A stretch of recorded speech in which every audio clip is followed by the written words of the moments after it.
Hello, Tarot Peeps. It is Julie, and I am on today to do a VR to the hashtag only 10 mass market decks tag. And this is from Thea over at Garden Goddess Tarot and Meg at Rose Honey Ritual. Now, I am going to split this video into two parts. Part one is going to be the Julie trying not to be predictable selection of decks. And then part two is going to be the Julie being predictable as fuck selection of decks. So if you're not too sick of the decks that I love to show and you've seen before in my other videos, please do stick around. I would appreciate it. You can quiz yourself, perhaps, make a guess as to which decks I'll be showing in part two, and tell me how you scored in the comments below. All right, let's get on with part one. My first mass market deck is the Morgan Greer in a tin. So I do not have the full-size version, and I'm okay with that. This shuffles nicely. The images are still very clear. This is a classic for a reason. I am not going to fiddle with zooming in, so hopefully you can see these images okay. I think they're just so familiar to most people, but yeah, this is a deck where you have a lot of men with porn stashes and these kind of like close-up face profiles, and very much in line with RWS. I call this a clone, and I know that definition differs depending on the person, but to me, a clone is, not just Pixie's art depicted with a different color palette or shade, but, a different style altogether, perhaps, but very recognizable representation. So this is probably like the only card I have an issue with, which is, if you know me well enough, you can probably guess, and that is that this chick has Barbie vag, and you know how that annoys me. Yeah, no rose bush, no, it's just Barbie vag, and and then this guy's hairy ass, which I don't mind because that's realistic. So I have not drawn in rosebush. I might have to at some point. So yeah, I don't really have much more to say. I mean, I like the bright colors. I think it reads, really well. This card reminds me of, I think it's Hillary Hagstone is the channel name. So I think this is the card that Hillary talks about when she shows this deck, and she says this reminds her of the character Gabriel Oak from Far From the Madding Crowd, and I love that story. I love that character, and so I think that's quite a nice association. Another RWS clone that is mass market is the New Palladini Tarot. And this one I prefer over the Aquarian Tarot, both by David Palladini. I think it's because, the line work seems more just clearer and bold. Just the illustration style feels a little more substantial than some of the ghostly faces that you see in the Aquarian. Meg actually got this for me as a lovely gift for my housewarming new home gift, and she has this deck too, and she keeps talking about how they all look sweaty, and now I can't unsee that. And then Sarah from Sunset Bow Tarot went on to say that they all look like they have tuberculosis. So after that, I did have to I did have to put the deck away, but I still love it. I still think it's great. It's cardstock's fantastic. It's You know, I like the interesting features of the faces actually. They're a little bit odd, and I kind of like that. So, yes, the new Palladini Sweaty Tuberculosis deck. Speaking of strange faces, my next mass market deck is the Anna K Tarot. And if any of you caught the Three Girls One Deck episode where Sarah from Sunset Bow Tarot features this deck, then you will know this was one of the more heated conversations amongst the live chat, people watching the playback, because Heather and I were not about this deck at all, but people really just defended and they championed this deck, and they went hard at advocating for this deck's honor. And you guys really, you brought me around and you brought Heather around, and so we are converts. And yeah, it's kind of dangerous when you have like a lawyer in the Three Girls who is trying to convince you and persuade you, because it works on me more times than not. So, but you know, these faces, they're weird. They're weird looking. These people are like, you know, they're like the Targaryens in Game of Thrones, like inbred, except way less good looking. And that's okay. I'm used to them now. I actually find them quite charming, even her. So yeah, I've come around for sure. Next mass market deck is the Tarot of the Magical Forest. I did go ahead and chop off the borders with the multilingual titles, and I edged it in green. Oh, and by the way, I edged the Anna K in black. So just so you know, for those of you who are purchasing or thinking of purchasing these decks, this was another kind of Three Girls One Deck persuasion situation where Heather showed this one and both Sarah and I ended up getting it. I already had this one before, which I then gifted to Heather just because I wasn't using it. And there's nothing wrong with this deck at all. It's a very fun, cute, charming deck with a little bit of that creep factor with these funny animals and their wide eyes, their like kind of freaked out looks. But yeah, just really, really fun. Animals that I love, like rabbits and foxes and cats. So another, did I already say another RWS clone, what I would call a clone. So if you want something a little more fun, you know, that's not Pixie's original art, and you love animals, you love quirky, weird animals, this might be the deck for you. Next mass market deck is the Guild Tarot. Now, truth be told, I haven't used this one a lot, but I do think that this is a great deck in that it's just different from anything that I've really seen before in terms of how the pips are illustrated. This is a Thoth-based deck, and I have been doing my kind of beginner study, or rather I completed my kind of beginner study of the Thoth this year. And so that definitely brings a new lens to how I see this deck. I do also have, so this printing only has the little white book. I did also download on my Kindle the more substantial companion book. And we'll have to continue reading and using that book with this deck.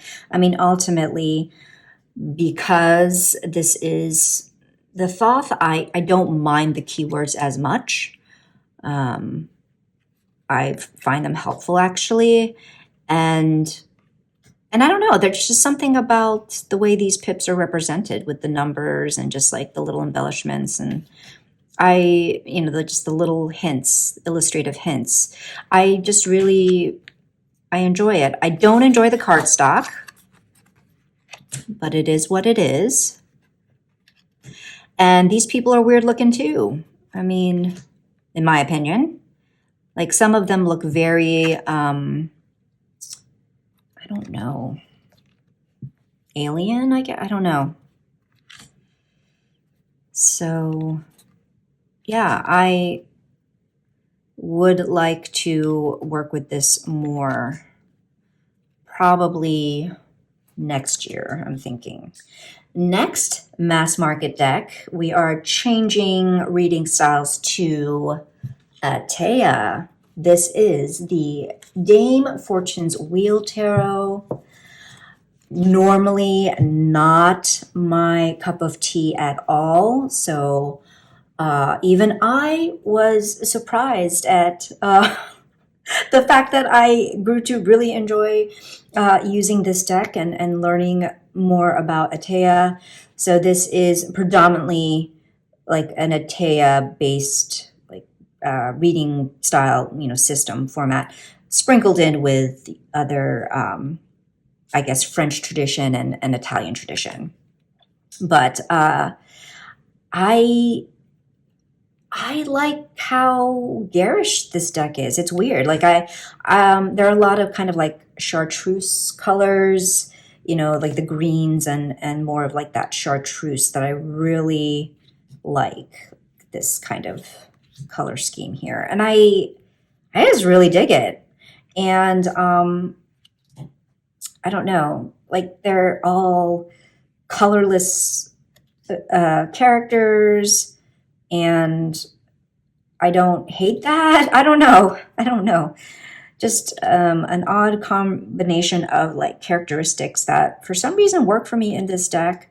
There is there is a larger companion book that you can buy separately that's available, and I highly recommend that. And, Atea is not a system that I am all too familiar with, even now after having studied this deck in the past. It's been a hot minute since I pulled it out, so, I've forgotten a lot. And I have a feeling that this is going to be the type of deck where I'm going to be using the larger companion book when I use the deck and relying on that. And I'm okay with that, quite frankly. But then, with these pips, you do have that more kind of illustrative scene that does give you a hint as to what the card may signify. So yeah, I just love this color. And I think that I might be in the minority there, but it's a great deck. So if you are interested in Atea, then I would suggest this one. Next mass market deck is the Shadowscapes Tarot. This is the Czech edition. And I did once again modify this to chop off the borders and the titles and just, rewrite them in the corner here. But no, I do think, hopefully you're not getting any glare. This is a little glossy, but I just think this artwork is so beautiful. And I think that this is a deck that will, like in the same vein as the Morgan Greer or the Aquarian, I think that this is going to be one of those decks that withstand the test of time as well. I honestly cannot see this deck going out of print because it is just, it's so special in terms of the artwork, all the lovely detail that goes into it. It's fantastic. It really is. I think Stephanie Puimin-Law's style is just, it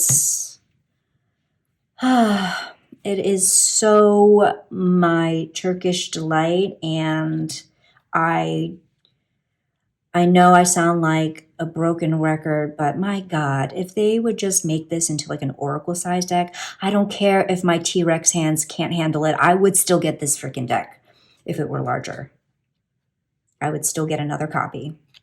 The next mass market deck is Tarot of Mystical Moments. Another beautiful deck. I really enjoyed the artwork. This kind of collage style. It is, I've said this before, it is romantic and it's lovely and soft, also like enigmatic. I have said before that this deck for me is very much like High Priestess vibes. That is the overall energy that I feel that this deck often exudes. And yeah, I just love how the meaning is conveyed through illustrations that aren't just, a clone, which nothing wrong with RWS clones. I have several, and I foresee myself, buying other ones in the future if I'm called to, but this is also very, refreshing. My next selection is the Woodland Wardens Oracle, which I am not going to talk too much about. These cards are flying everywhere. I'm not going to talk too much about. I did mention it in my last video, Standout Decks of 2022, and I hope to, maybe do another video where I just kind of chat about this one. But I'm just really been enjoying it. I think the art style is beautiful. There are some keywords that make sense to me just from what I know of the animal archetype. So I know some characteristics of some animals, but not all. And certainly from the from the flora aspect, I don't know much of anything. So the guidebook is very helpful for that. But it's really pretty. And yeah, I've been using this in conjunction with the Soul Cats Tarot and the Brother to Brother Oracle. And it has been chef's kiss. So I've been trying to mix it up a little bit, if you couldn't tell, like different tarot traditions, threw an oracle in there. I would have chosen a Lenormand, but I don't have any mass market Lenormand decks. Oh well, but my last mass market selection for part 1 is a playing card deck, and it is the Mandalorian playing cards. Yes, please. These are they're very affordable. They're like $10, and they're just super cute. In my opinion, good quality cardstock. So adorable. Essentially, they're screen grabs of Baby Yoda, and they're all different. They're all adorable. This one, I think maybe the brightness could have been punched up a little bit for some of these screen grabs, but still clear enough and so effing adorable. Like, look at that fucking face. Oh my God. I do not know how to read playing cards. Like it is perhaps on my to-do. I'm not rushing into it though. I've got plenty of other pursuits that might come before that, but you never know. Oh my God. Look at how cute you are. So fucking cute. Anyway, and there's a also another, well, there are now several Mandalorian decks, but there's another one that's circular, like the shape of the pod that he used to travel in. So this pod here. But yeah, if you are a Baby Yoda fan, I highly recommend this deck. It is very affordable. And that concludes part 1. On to part 2. Shall I start off with the most predictable? Maybe I should. And by the way, I mean, this video is pretty much showcasing a good majority of the mass market decks that I have. I thought I had more, but I guess I don't, but oh well, okay. So, no surprise here, and I'm going to keep this part hopefully really short because I have just blathered on about these decks over and over, so I will try not to repeat myself too much, but yeah, come on. You knew this was going to be in here, and I know that people like either they love this deck or they hate this deck, and all good. All good. I love it. I love it. Didn't think I would in the very beginning, you know. Was very judgy McJudgerton about this deck at the start, and now it is easily a kindred deck for me, a ride or die, and what I would classify as a cat deck because every card contains a cat, and I love that. Oh, by the way, if I didn't say Everyday Witch, did I even say the title? Do I even need to? Next mass market deck. Another cat deck, Terror of the Cat People. I have already shown this one. I have a review. I showed this in my previous video, the Standout Decks 2022. So yeah, it's so good.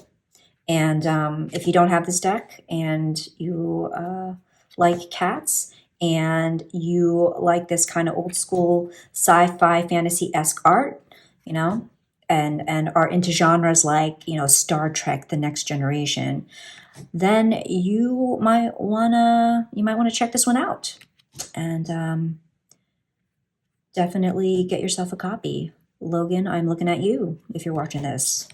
The next mass market deck is the Darkwood Tarot.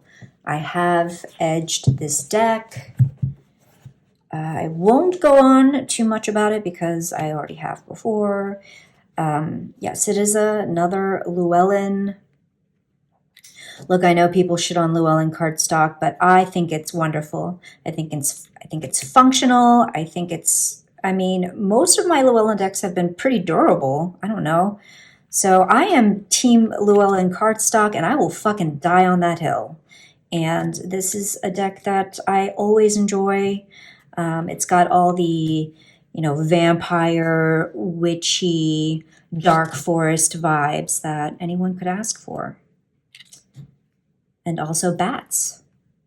And I love bats. Next mass market deck, Raven's Prophecy Tarot. Another kindred deck, one of my faves. I wonder, do I still have this in order? I have this in order because we have been doing the three girls have been doing the Raven's Prophecy novel series and talking about that in conjunction with this deck. So that's why they're in order, or mostly in order, I guess. But yeah, I love it. Love it so much. You don't need the book. I've said it many times before. You don't need to have read the books to be able to use the deck.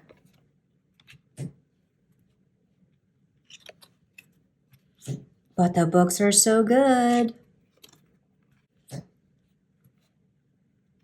Now, I did also modify this deck. I cut off the orange borders that were this color here, and kept the titles. Next mass market deck is Tarot of a Moon Garden, and I have significantly modified this deck, if you can't tell. And I mean, this is mass market. I don't know if it's out of print or if you can still get it. I feel like it's getting harder and harder to find copies of this, but hopefully it is still in print. I just love the shape that I cut this into.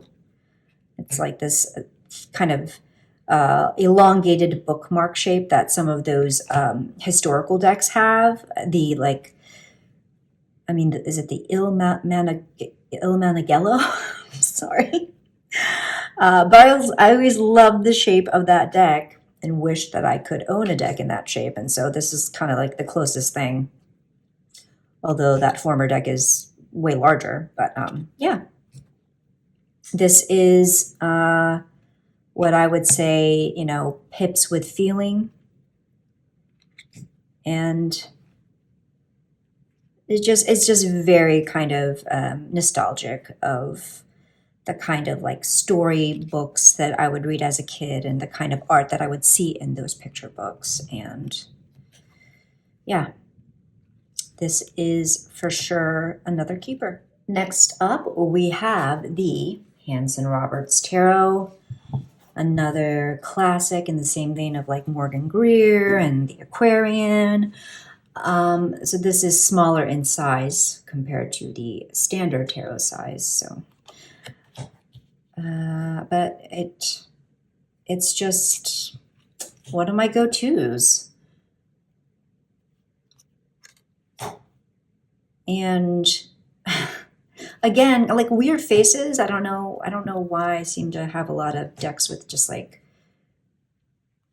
what I perceive to be kind of strange looking people sometimes.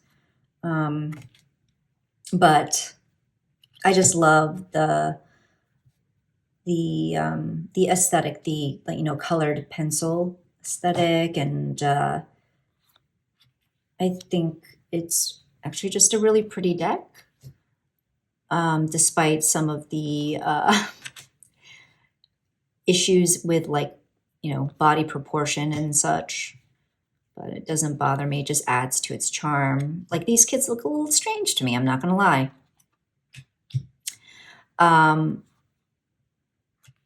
Yeah, this is really good. Like this dude, I don't know, something seems off. Like the body, I don't know, it feels like very Lord Farquhar, there's something proportion-wise. Anyway, my next predictable choice is the Tarot de la Nuit. And again, not going to speak too much about this one because I feel like I'm always talking about this one, but I like it. I love it. And I don't care that people show on this deck. I don't care. Uh-oh. Why do I have reversals in here? Interesting. It's just such melodrama, this deck. And that's the appeal for me. Like, oh my goodness. And then, and a lot of these images I think are very beautiful, actually. So give this deck a chance, people. Give it a chance. It is good. I mean, it is what it is. It's not anything meant to be, in my opinion, super deep. Obviously, this is not esoteric shit going on. This is like Jon Snow. This is like Wolf Girl. This is, I don't know. Angel baby. More white models, you know, but vampire dude. And I love all of it. Next up, we have the Millennium Thoth Tarot. And it was suggested that I do an unfair comparisons between this deck and the Tarot de la Nuit, because there is kind of that similar aesthetic of these, you know, these models in cosplay and this kind of photo manipulation. So let me know if you would be interested in seeing that. I mean, I don't know how it'd go because this is very much a pip deck, whereas the Tarot de la Nuit is fully illustrated. But if you are interested in seeing them side by side, certainly let me know, and I will do my best to oblige. But yeah, this is a good, this dude always just cracks me up, but like in the best way. And finally, we have the Llewellyn Tarot, which I definitely have modified.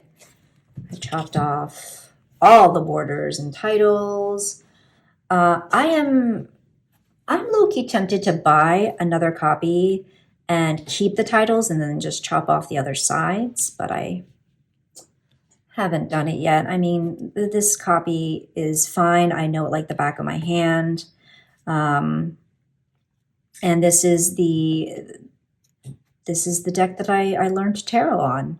So it has very sentimental meaning, and I really should get it out again. I have seen this deck be featured on a couple other VRs to this tag, and it's so good. Even though it is based on Welsh myth, you don't need to have read the guidebook that comes with this deck to be able to use the deck. I mean, I didn't. I did not read the myths. I just went ahead and used a kind of Tarot 101 book in conjunction with this, and it worked really well. It worked really well. So if you like this watercolor style artwork, then I would give this deck a chance. I just think it's so beautiful. Future me returning to add in one more deck because apparently I don't know how to fucking count. So this is the final deck, and that is Tarot of the Sweet Twilight. I have gone ahead and modified this deck. I chopped off the multilingual titles that were on the top and the bottom. I left the sides because I was lazy. I still think it looks fine. It works for me. I don't see a lot of people talking about this deck, and I feel like it's another one that goes under the radar and shouldn't. It's a fun, quirky deck. I get a lot of personal, like, pop culture references. Like, for instance, you know, with this card, it feels very Willy Wonka to me, like Johnny Depp Willy Wonka. But I just love the art style, and it's just a, you know, it's a refreshing lens from which to look through and read the different archetypes. Like, for instance, you know, this take on the Tower. I really love that. It's one of my favorites in this deck, actually. So I have talked about this deck actually in the 3 Girls, 1 Deck series. Not to keep pushing that on you, but if you want my more comprehensive, I guess, opinions about this deck, I will link that video as well.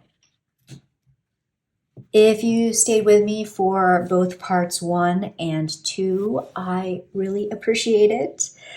Thank you so much for taking the time, and I really had fun with this one. So thank you again, and until the next time, much love and take care.